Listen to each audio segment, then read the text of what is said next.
Mesmerizing wedding collection. Tejaswini by Chungat Jewelry. Edassery jewellery Kalady. ഏറ്റവും കുറഞ്ഞ പണിക്കൂലിയിൽ ലൈറ്റ് വെയ്റ്റ് 916 സ്വർണ്ണാഭരണങ്ങൾ ലഭിക്കുന്ന കാലടിയിലെ ജനപ്രിയ ജ്വല്ലറി ഇടശ്ശേരി ജ്വല്ലറി കാലടി. മനസ്സിലുള്ളത് മെട്രോയിലുണ്ട്. ഇപ്പോൾ 50,000 സ്ക്വയർ ഫീറ്റിൽ മെട്രോ വെഡിംഗ് പ്ലാസ അങ്കമാലി. വന്യമൃഗ ഭീതിയിൽ വനയോര മേഖല. പ്രശ്ന പരിഹാരത്തിന് അടിയന്തര പരിഹാരം വേണമെന്ന് ആവശ്യം. CPIയുടെ നേതൃത്വത്തിൽ മലയാറ്റൂർ ഇല്ലിത്തോടിൽ പ്രതിഷേധ കൂട്ടായ്മ സംഘടിപ്പിച്ചു. വന്യമൃഗഭീതിയിൽ വിറങ്ങലിച്ചു നിൽക്കുകയാണ് കേരളം. ദിനംപ്രതിയെന്നോണം കാട്ടാനകളുടെ ആക്രമണത്തിൽ ആളുകൾ കൊല്ലപ്പെടുന്നു. പുലി, കാട്ടുപോത്ത്, കാട്ടുപന്നി മുതൽ കുറുക്കനും കുരങ്ങുകളും വരെ ജനവാസ മേഖലകളിൽ വിഹരിക്കുന്നു. വൻതോതിൽ കൃഷിനാശവും സംഭവിക്കുന്നുണ്ട്. അങ്കമാലി നിയോജക മണ്ഡലത്തിലെ മലയാറ്റൂർ, നീലീശ്വരം, അയ്യമ്പുഴ, മഞ്ഞപ്ര, കറുകുറ്റി പഞ്ചായത്തുകളും വന്യമൃഗഭീതിയിലാണ്. ഇതിനൊരു ശാശ്വത പരിഹാരമാണ് CPI ആവശ്യപ്പെടുന്നത്. 1972 വനം വന്യജീവി നിയമം ഭേദഗതി ചെയ്യണമെന്നും ദുരിതബാധിതരായ കർഷകർക്കും വന്യമൃഗഭീതിയിൽ കഴിയുന്ന തൊഴിലാളികൾക്കും അടിയന്തര നഷ്ടപരിഹാരം നൽകണമെന്നും ആവശ്യപ്പെട്ട് മലയാറ്റൂർ ഇല്ലിത്തോട് കവലയിൽ പ്രതിഷേധ കൂട്ടായ്മ സംഘടിപ്പിച്ചു. അഖിലേന്ത്യാ കിസാൻ സഭ സംസ്ഥാന പ്രസിഡന്റ് KV വസന്തകുമാർ കൂട്ടായ്മ ഉദ്ഘാടനം ചെയ്തു.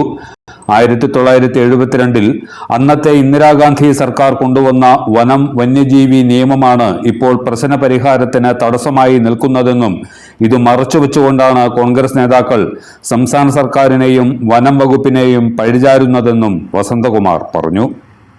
അങ്ങനെ തെറ്റിദ്ധരിപ്പിച്ച് രാഷ്ട്രീയമായി നേരിടേണ്ട ഒരു വിഷയമല്ല കേരളത്തിലെ വന്യജീവി അക്രമവുമായി ബന്ധപ്പെട്ട ഒരു വിഷയം.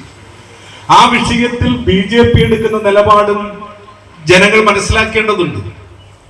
കാരണം കോൺഗ്രസ്, ഇടതുപക്ഷ ജനാധിപത്യ മുന്നണിക്കും കേരളത്തിലെ ഗവൺമെന്റിനും എതിരായി കേരളത്തിലെ മലയോര ജനതയെ തിരിച്ചുവിടുന്നതിനും വരാൻ പോകുന്ന തെരഞ്ഞെടുപ്പിൽ എങ്ങനെയും കുറെ ചോട്ട് വാങ്ങി കേരളത്തിന്റെ മുഖ്യമന്ത്രിയാകാൻ പറ്റുമോ എന്ന് ആഗ്രഹിക്കുന്ന കോൺഗ്രസിനകത്തെ ഒരു നേതാവാണ് ബഹുമാനപ്പെട്ട VD സതീശനെന്ന് ഈ നാട്ടിലെ മുഴുവൻ ആളുകൾക്കും അറിയാം. ദൃശ്യ പത്രമാധ്യമങ്ങളിൽ കോൺഗ്രസിന്റെ മുഖ്യമന്ത്രിമാരാകാൻ നിരവധി പേരിങ്ങനെ നടക്കുകയാണ്. പക്ഷെ യഥാർത്ഥത്തിൽ എന്താണ് കേരളത്തിലെ വന്യജീവി അക്രമവുമായി ബന്ധപ്പെട്ടൊരു വിഷയം? കിസാൻ സഭ കേരളത്തിലെ ജനങ്ങളോട് പറയുന്ന ഏറ്റവും പ്രധാനപ്പെട്ട ഒരു വിഷയം 1972 വന നിയമം ഭേദഗതി ചെയ്യണമെന്ന് കേരളത്തിലെ ഇടതുപക്ഷ ജനാധിപത്യ മുന്നണി ഗവൺമെന്റും കമ്മ്യൂണിസ്റ്റ് പാർട്ടിയും അഖിലേന്ത്യാ കിസാൻ സഭയും കേന്ദ്ര ഗവൺമെന്റിനോട് ആവശ്യപ്പെടുകയാണ്. 1972 വന നിയമം കൊണ്ടുവന്നത് ആരാണെന്ന് ഈ രാജ്യത്തെ നാട്ടിലെ ജനങ്ങൾ മനസ്സിലാക്കണം. ശ്രീമതി ഇന്ദിരാഗാന്ധി ഇന്ത്യയുടെ പ്രധാനമന്ത്രിയായിരിക്കുകയാണ്. കോൺഗ്രസിന്റെ നേതാവാണ് ശ്രീമതി ഇന്ദിരാഗാന്ധി. കോൺഗ്രസ് രാജ്യം ഭരിക്കുന്ന അവസരത്തിലാണ് 1972 ഇന്ത്യയിൽ ഒരു വന നിയമം കൊണ്ടുവരുന്നത്.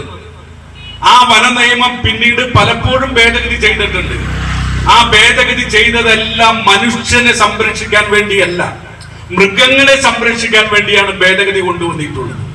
1972 വന നിയമം ബഹുമാനപ്പെട്ട പ്രതിപക്ഷ നേതാവ് VD സതീശന്റെ നേതാവ് ശ്രീമതി ഇന്ദിരാഗാന്ധി ഇന്ത്യയുടെ പ്രധാനമന്ത്രി ആയിരിക്കുമ്പോൾ കൊണ്ടുവന്നതാണെന്ന് VD സതീശൻ നയിച്ച ജാഥയിൽ കേരളത്തിൽ എവിടെയെങ്കിലും ബഹുമാനപ്പെട്ട പ്രതിപക്ഷ നേതാവ് പറഞ്ഞോ?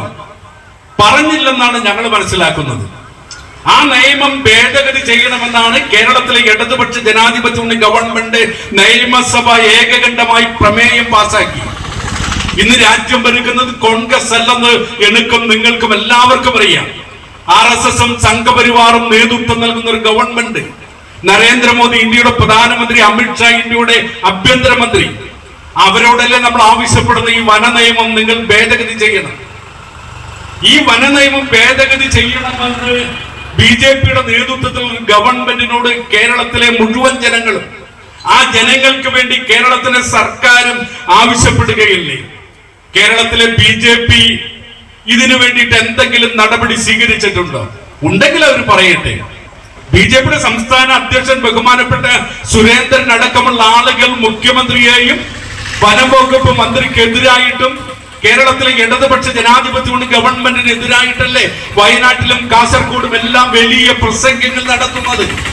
ഇവരുടെ കുഴപ്പം കൊണ്ടാണ് ആനയും പുലിയും കടുവയും കാട്ടുപന്നിയും മലയണ്ണാനും കുരങ്ങുമെല്ലാം നാട്ടിലേക്ക് മ്ലാവും അടക്കം നാട്ടിലേക്ക് ഇറങ്ങുന്നതെന്നാണ് ഈ RSSന്റെയും BJPയുടെ നേതാക്കന്മാരും കേരളത്തിലെ കോൺഗ്രസിന്റെ നേതാക്കന്മാരും എല്ലാം പ്രചരിപ്പിക്കുന്നത്. ഇപ്പൊ ഞങ്ങളുടെ ഇവിടുത്തെ ഒരു ബ്രാഞ്ച് സെക്രട്ടറി മ്ലാവിടിച്ച് പരുക്ക് പറ്റി വീട്ടിൽ വിശ്രമത്തിലാണ്. ഈ സംഘവും മാത്രമല്ല, കേരളത്തിൽ 100 കണക്കിന് ആളുകൾ മലയോര മേഖലയിൽ ആനയുടെ അക്രമത്തിന്റെ ഭാഗമായിട്ട് തണ്ടലിന് പരുക്കുപറ്റി ജീവിതകാലം മുഴുവൻ കിടപ്പിലായി കിടക്കുന്ന ആളുകളുണ്ട്. ഞങ്ങൾ ചില ആളുകളെയൊക്കെ പോയി കണ്ടിരുന്നു. അതുമായി ബന്ധപ്പെട്ട് അവർക്ക് ചെയ്യാൻ കഴിയാവുന്ന സഹായങ്ങൾ ഞങ്ങൾ ചെയ്തിരുന്നു. ഞങ്ങൾ കിസാൻ സഭ കേരളത്തിലെ ജനങ്ങളോട് പറയുന്ന ഒരു കാര്യം, 972 വന നിയമം ഭേദഗതി ചെയ്യണം. KN ചന്ദ്രൻ അധ്യക്ഷനായിരുന്നു. AIKS ജില്ലാ സെക്രട്ടറി EK ശിവൻ മുഖ്യപ്രഭാഷണം നടത്തി. CPI മണ്ഡലം secretary M Mukesh, Jayasree teacher, Joseph Chirayath, Shoji Antony, MS Chandrabose, MM Parameswaran, Celia Winnie, VA Joby, Jolly Inchakka, OG Kishore തുടങ്ങിയവർ പ്രതിഷേധ കൂട്ടായ്മയ്ക്ക് നേതൃത്വം നൽകി. എല്ലാത്തരം അഴുക്കിനെയും തുടച്ചുമാറ്റി സുഗന്ധം പരത്താൻ ഇനി എന്നെന്നും ഓർമ്മ പെർഫ്യൂംഡ് ക്ലീനിംഗ് ലിക്വിഡ്. വീടെന്നും സ്വർഗമാക്കാൻ ഓർമ്മ പ്രോഡക്ട്സ്. വാവ്, ഇതെവിടുന്നാ? നമ്മുടെ MV ചാക്കോ ജ്വല്ലറിന്ന് 70 വർഷത്തെ പാരമ്പര്യല്ലേ? MV Chacko jewellers, Angamaly. ഇനി കണ്ണു തുറക്കാം കാഴ്ചയുടെ പുതിയ ലോകത്തേക്ക്. Edimannickal edge opticals, opposite little flower hospital, Angamaly.